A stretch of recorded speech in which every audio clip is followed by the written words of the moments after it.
ওয়ালাইকুম আসসালাম রহমতুল্লাহ। জি আলহামদুলিল্লাহ। হ্যাঁ আলহামদুলিল্লাহ। হ্যাঁ চলেন আপনাকে কারখানা থেকে শুরু করি। হ্যাঁ তার থেকে শুরু করি।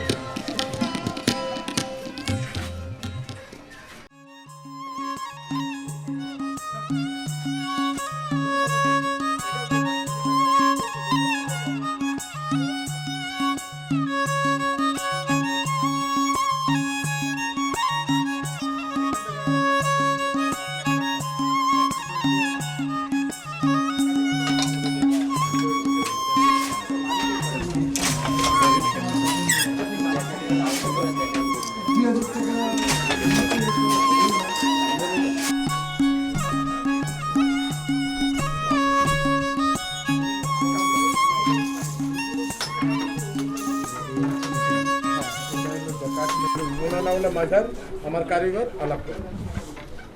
এখানে এই যে আপনি মনে হচ্ছে শাড়ি বানাচ্ছেন, এটা কি শাড়ি? এটা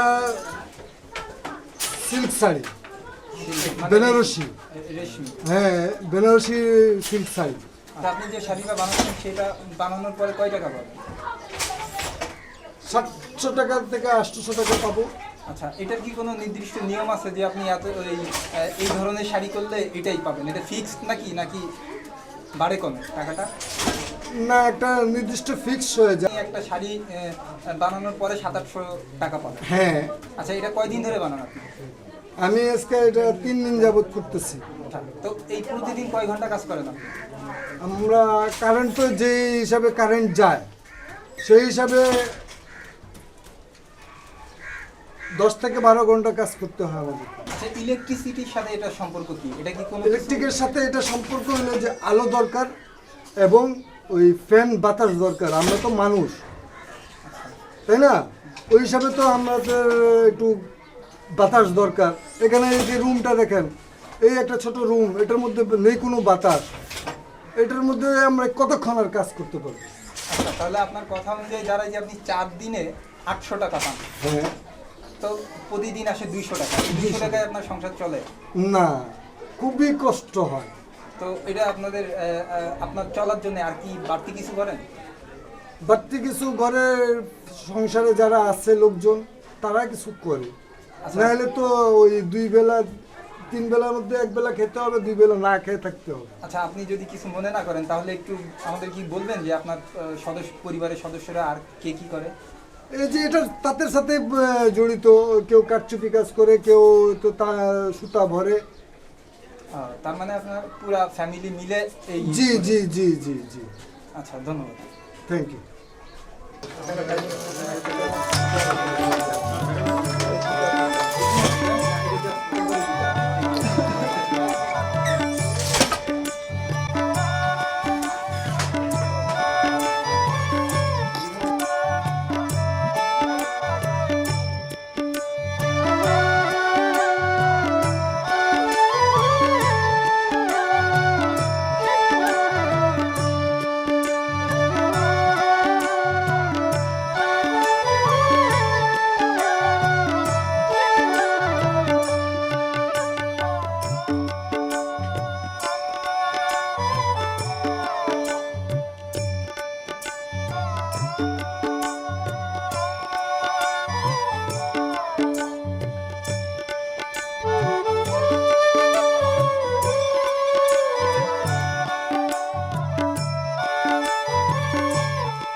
এটা এটা এটা বডি, এটা আঁচল, এটা আঁচল না, আঁচল বেলার জন্য এটা ভিতরে ওটা কন্ট্রাস্ট, এটা মানে কোনটা, সেটা মানে আঁচলটা একটা কালার, বইটা একটা কালার। আমার সেখানে বলা আছে মানে ছোট ভাই চালাচ্ছে, বড় ভাই দেখাশোনা করে। সাহায্য করি।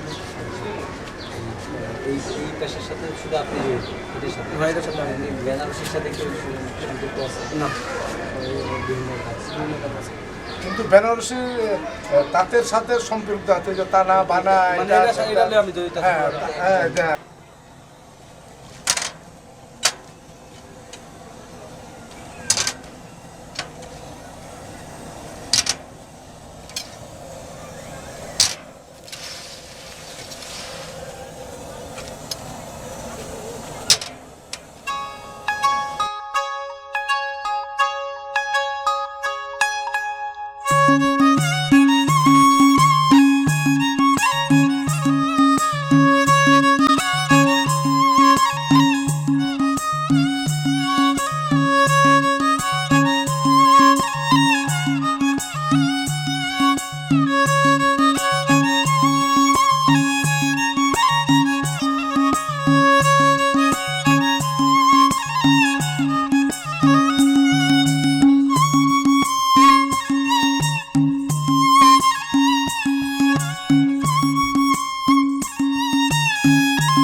এনার নাম হলো মোহাম্মদ সোরাব, উনি ওই ঢাকি বানায় মাত্র।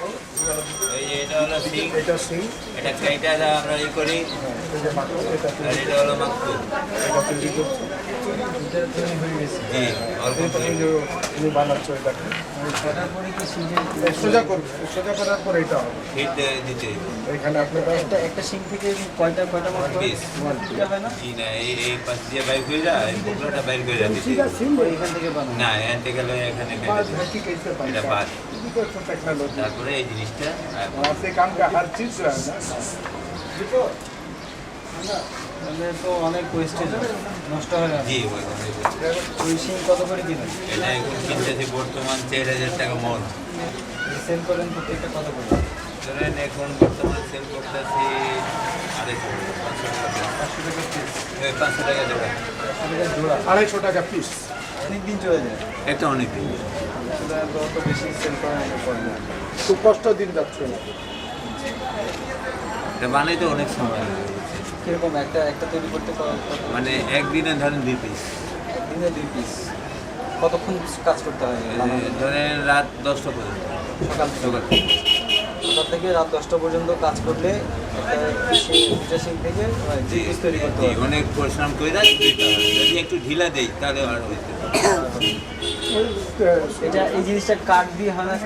কাঠের তৈরি করা যায় না? কাঠ দিয়েও পাওয়ার রুমে চলে, আমাকে হ্যান্ডলুমে চলে না। হ্যান্ডলুমের কেন এটা? চলে না কেন? ওটা বাবরি আয়া বলে। ও আচ্ছা আচ্ছা, বাপরি আসলে ওইটা সুতায় ঘষা দেয়। জি, জি। সুতা কষ্ট করে। আর হচ্ছে এই কালো রংটা কি ওই অটো পলিশ এটা- করার পরে কালো রং বের হয় না? হ্যাঁ, কালার করতে হয়? এটা পলিশ। এই যে এটা দিয়ে পলিশ করি। এটা জি। এটা কি? মশলা এটা কি বলে? ডাস্টার। সাদা ডাস্টার, এটা লাল ডাস্টার।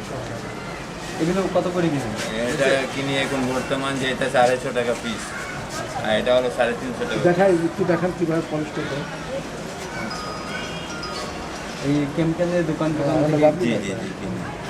এটা বাপ আছে। হ্যাঁ, তো এটা কি গলায় নিতে হয়? গলায় জি না। তাহলে? এটা এটার মধ্যে কষে দিলে আয় বলে। আচ্ছা, তারপরে ওইটা তারপরে এটা কষা দিই। এইটাতে ঘষাতে মানে মেশিনটা ছেড়ে এটা ধরে রাখেন। জি জি। আপনি তো আপনার ফ্যামিলির মধ্যে মেম্বার কতজন? মেম্বার আছে আচ্ছা, আমি পাঁচজন। ছেলে ছেলে দুটো আছে এখন। ছেলে আছে কত? চলে আসে 2টা ফ্যামিলি। ছেলেরা কি করে? ওটা কাটছিনি কাজ করে। কাটছিনি কাজ করে। কারচুপি। কেউ আর এই মাকু তৈরির কাজের সাথে কেউ আসে না? অনেক খাটনি তো, কেউ শিখতে আসবে চায় না, না। আসবে না।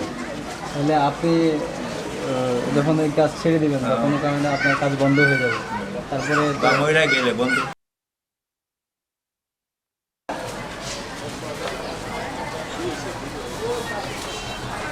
এটা লাগানো আছে, এটা লাগানো। আদা পাকা কোনটা? আটা নেই না, পেন্সিলে কাজ করতে হ্যাঁ, ঠিক আছে। একটা ডিজাইন করতে কতদিন লাগে?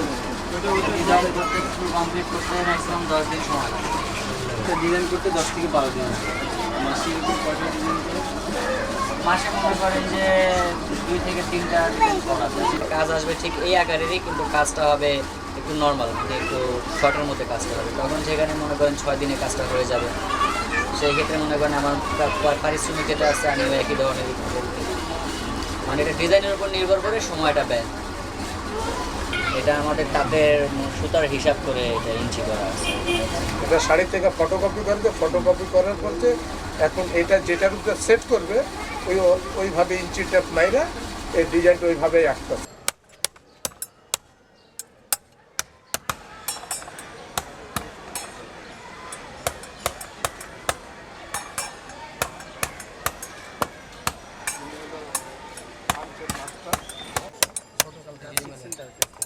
পাতা সহ 250 টাকা সব। এই 100-250 টাকা হ্যাঁ 100-250 একটা পাতা করতে পারলে বেশিক্ষণ লাগে না। মানে সারাদিনে যদি কাজ করি 300, 400, 500 এরকমই হয়। তারপরে এটা বোর্ড আছে, সেলাই আছে, অনেক খরচা আছে। এই খরচ সহ 250 হ্যাঁ টাকা। হ্যাঁ সব সহ 250-300 টাকা। 250-300 টাকা হিসাবে যেমন 1000 কাঠ হলো 2500 টাকা, 300 টাকা যদি সহ হয় তাহলে 3000 টাকা হবে। সব কথার কাজ কইরা মানে শান্তি নাই, এটা ভাত নাই। মানে কাজ শিখছি বলে কইরা তো করতেছি মানে আর কি। এটা কত করে কিনে? এটা ওই বোর্ড কিনে, বোর্ড কিনে পরে কেটে নেয়। হ্যাঁ এটা সাইজ করে, এটারও Size করে মেশিন আছে এর কাছে। প্যাকিং করে।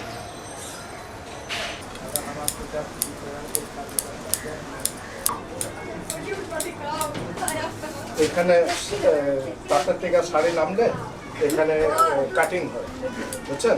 এটা হলো ওই যে সিল্কের শাড়িগুলি আছে না, এটা হলো পাড়, কিন্তু 1, 2, 3, 4, 5, 6, 7, 8টা পাড় 4টা শাড়িতে লাগবে। আর এই যে এই শাড়িগুলি কাটিং হয়ে গেছে, এই সুতাগুলি কাটা হয়ে গেছে, এই যে, বুঝছেন? এই যে সুতাগুলি কাটা হয়ে গেছে। এটা হলো উল্টা পিঠ আর ভ পিঠ হলো যে এটা।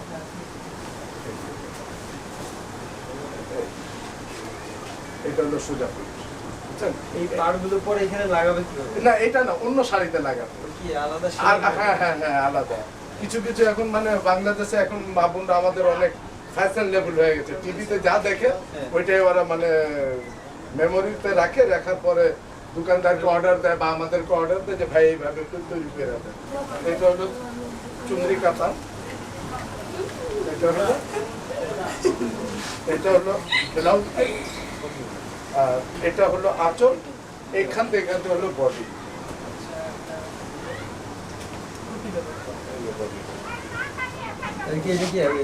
এখন ফিনিশিং এ যাবে। এই কাটার পর আবার কাটা হবে? না আর কাটা হবে না, এখন মালিকের কাছে যাবে, ওখানে লোক থাকবে, এটারে বলছেন যেটা আপনি বলছেন না যে এটার একটু ফিনিশিং আনার পর এটা ক্যালেন্ডারে যায়। এটার দামটা ফিক্সড কিভাবে? ওই যে যেরকম খাটনির উপরে, এটা তো সোজা, এরকম কাজ এরকম এটা তো সোজা, এখানে তো মানে গ্যাপ নাই, ঠিক আছে না? এটা সরাসরি। আর এখানে ভিতরে কেচি যেখানে যেখানে ঢুকবো এরকম 100টা 300 টাকা পর্যন্ত আছে কাটিং। হ্যাঁ, ওইটা সপ্তাহে ডেলি 2টা হয়, 4 জন করে 2টা করে। আর এরা মা বাপ মিলে ডেলি মানে 700-800 টাকা, 1000-1200 টাকা কাজ করে।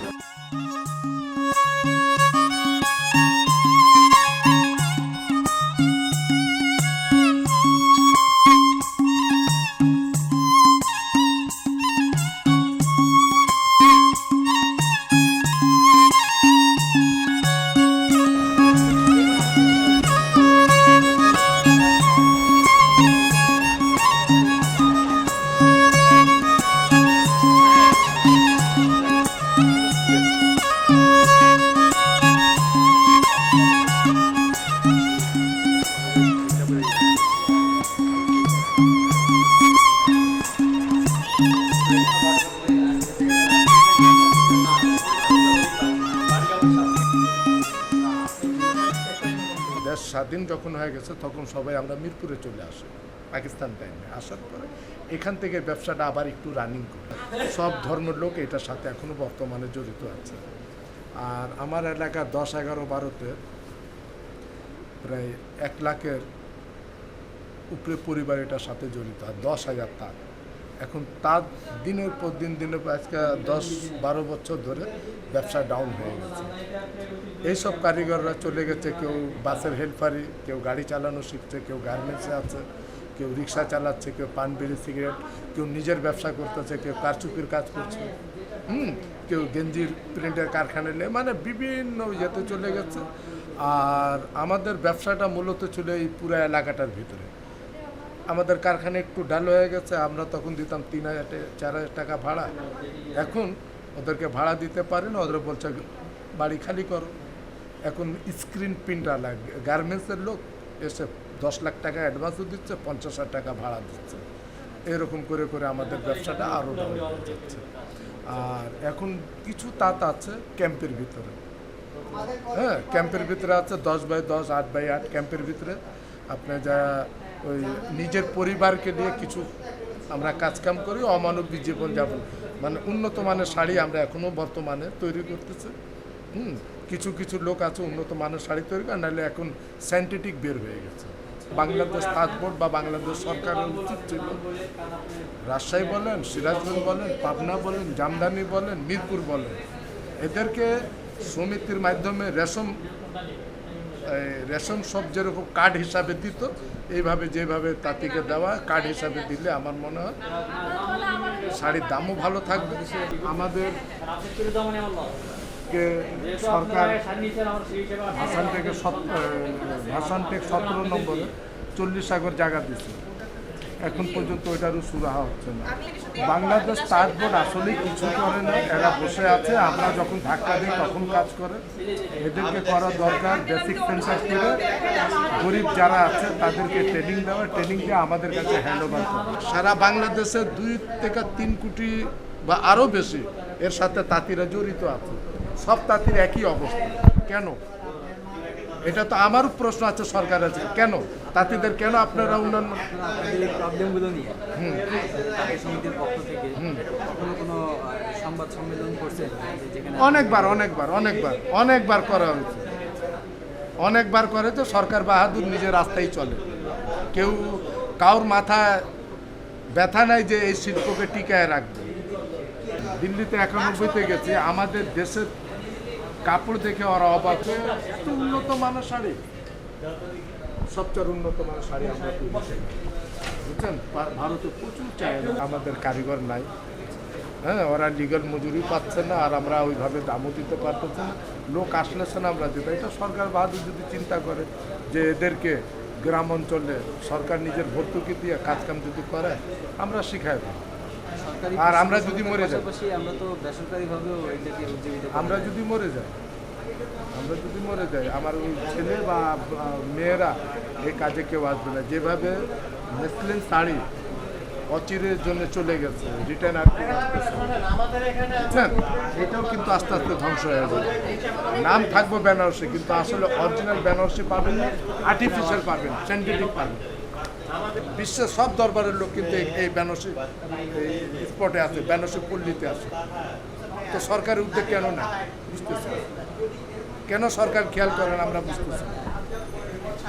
হ্যাঁ সরকারের আশেপাশে যারা বুঝায় তারা কি বুঝে আমরা বুঝতে পারি। আমাদেরকে কোনো দিন ডাক দিয়েও বলে না যে তোমরা 10 জন আছো, 5 জন আছো, তোমাদের সমস্যাগুলি তোমরা বলো। সরকারের তো দায়িত্ব ছিল, তাঁত বোর্ড না বলে সরকার বুঝবে, সরকার না বস্ত্র মন্ত্রণালয় বুঝবে, এরা কেউ ডাকে না আর কেউ জিজ্ঞেস করে না, সব নেতা খেতার যুগ। তো নেতা খেতাই করতেছে, আমরা তো ভাই আমরা সত্যি কথা বলতে গেলেই ওদেরকে ভালো লাগবে না, এই জন্য আমরা চুপচাপ থাকি। এই শিল্পকে উন্নতি করার জন্য সরকারের আলাদা একটা বেনারসি পল্লী দিতে হবে, গরিবদেরকে ধরে ধরে এনে বেতন দিতে হবে, খাওয়া দাওয়া দিতে হবে, হোক মহিলা হোক ছেলে, তখন এই শিল্পটা বেঁচে থাকবে, নাহলে এই শিল্প শেষ, কেউ বাঁচায় রাখতে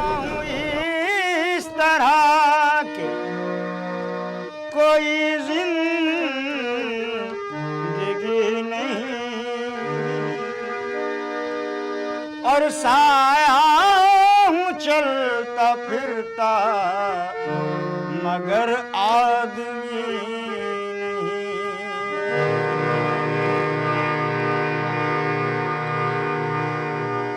अब कौन सुनेगा, अब कौन सुनेगा मजलूम की फरियाद, कौन सुनेगा, कौन सुनेगा।